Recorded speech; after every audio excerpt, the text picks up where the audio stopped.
பார்த்து போடி. ஃபர்ஸ்ட் மணி வீட்டுக்கு தான் பத்திரிக்கை வைக்கணும், சரியா?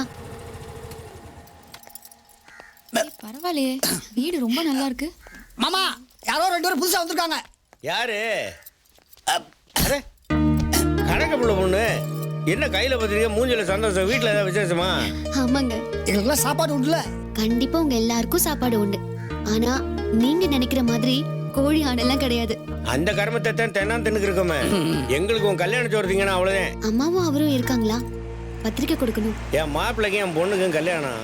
முதல் பத்திரிக்கை வச்சு சாமி கும்பிடுறதுக்காக கோயிலுக்கு போயிருக்காங்க. இந்தா வந்துட்டாங்கல்ல.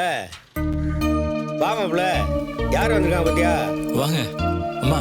நான் சொன்னலம்மா, அந்த பொண்ணு இவங்க தான். நீதான் அந்த பொண்ணா? சினிமா நடிகை மாதிரியே இருக்க. ஏன் கண்ணே பற்றும் போல இருக்கே. சரி சரி வாங்க உள்ள வா. வாங்க டேய் வாடா. உள்ள வா. இந்தாங்கம்மா என்னோட கல்யாண பத்திரிக்கை. ரொம்ப சந்தோஷம். எப்ப கல்யாணம்? அடுத்த வாரம்மா. கண்டிப்பா வந்துடுறோம். என் பிள்ளைக்கு நிச்சயம் பண்ணிட்டோம். கல்யாணத்துக்கு கண்டிப்பா வந்துரு.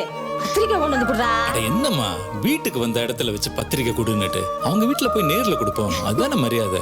மாப்பிள்ள, உங்க அம்மா ஒரே கல்ல 2 மாங்காய் அடிக்கலான்னு பாக்குறியா? சும்மா இருனே. பரவாயில்லம்மா, எனக்கு கொடுத்தா என் அப்பாவுக்கு கொடுத்த மாதிரி. ஏய் மாப்பிள்ள, இன்னாரு பொண்ணு இன்னாரு பையன் இத்தனை மணிக்கு இந்த இடத்துல கல்யாணம்னு அறிவிக்கிறதுக்கு தானே கல்யாண பத்திரிக்கை. அதை எங்க கொடுத்தா என்ன? குசும்பு இருக்க